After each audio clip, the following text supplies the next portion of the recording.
Should loot boxes be regulated as a form of gambling? Gamers have long been concerned that digital microtransactions and loot boxes in video games fuel a gambling addiction. And they have good reason to be worried. According to recent research, loot boxes have become the most profitable new monetization mechanic in gaming, bringing in an estimated $50 million per medium last year alone. But what exactly are loot boxes? Are they a harmless way to drive micro-revenue or a gateway to problem gambling for youth? Redeemable virtual goods for computer games are known as loot. These can take many forms, such as game tokens, skins, or other unlockables that can be gained by direct purchase from the game developer or through secondary channels like the app stores. However, in a video by Bellular News, as reported by Game Rant, its analysis suggests that the highest-tier legendary gems, a premium currency in the game that can be used to upgrade a character in the post-game, can't currently be earned by players who don't pay for them with real money. Thus, the analysis claims that fully upgrading a game character would cost $110,000 worth of gems. What makes this worse is that currently, players can't purchase legendary gems outright. Instead, they are dropped from legendary crests, which are the game's loot boxes. Why loot boxes are similar to gambling. Many loot boxes are based on the psychological mechanisms that trigger gambling addictions.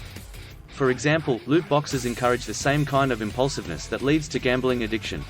This is because gambling is an impulsive activity. People don't generally sit down at a poker game or slot machine to lose money.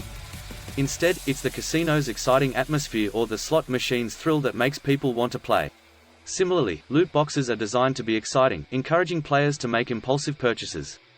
They use limited-time sales, flashing up notifications when players finish certain activities, such as completing a level or winning a match. The psychological triggers that encourage people to splurge on a luxury item they don't need, also make them spend money to buy on a loot box. The risk of gambling addiction. The biggest concern is that loot boxes are a gateway to problem gambling. Problem gambling is the same as any other gambling addiction and is often not recognized as a severe problem. The UK Gambling Commission reports that around 3 million people have a severe gambling problem. Still, only approximately 100,000 of them seek treatment for it. People with problem gambling issues are more likely to spend more money on loot boxes by purchasing them directly or on microtransactions. The risk of problem gambling among young players is particularly concerning. A recent study found that the average age of people who gamble online for the first time is just 15 years old. So while adults can decide whether or not to spend money on loot boxes, children and teens can't make informed decisions about the risks. As a result, they're more likely to become addicted to loot boxes or other forms of gambling if they start young. And even if they don't become addicted, they may be more likely to develop problem gambling behaviors later in life. The families should recognize the risks. Loot boxes are often tied to popular games played by young people. Therefore, it can be difficult to resist the urge to spend money on these loot boxes, especially when it's connected to a game the player loves. However, if a player's family is aware of the risks, they may be more likely to put a stop to excessive spending. Parents should control their kids' spending on in-app purchases and restrict the amount of time they can spend playing games each day.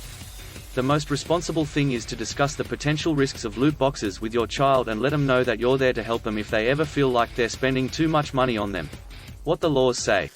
Diablo Immortal's loot boxes have seen the game not launch in the Netherlands or Belgium due to those regions' strict loot box laws. In the US and Canada, there are no laws against loot boxes. But in the UK, laws protect players from being addicted to loot boxes. The Gambling Commission, a government body that oversees various types of gambling, released a March report detailing the risks of loot boxes in video games. If loot boxes are determined to be a form of gambling, the game developers would have to obtain a license from the Commission. This would mean that developers have to prove that loot boxes aren't a form of gambling, which would probably mean adding restrictions and limitations on loot box spending. Conclusion, our opinion. Loot boxes are probably a form of gambling, but they're not yet regulated. They are targeted at young people, who are more likely to become addicted to the practice. These risks are growing as loot box mechanics become more prevalent. Many games include them as a core part of their monetization strategy.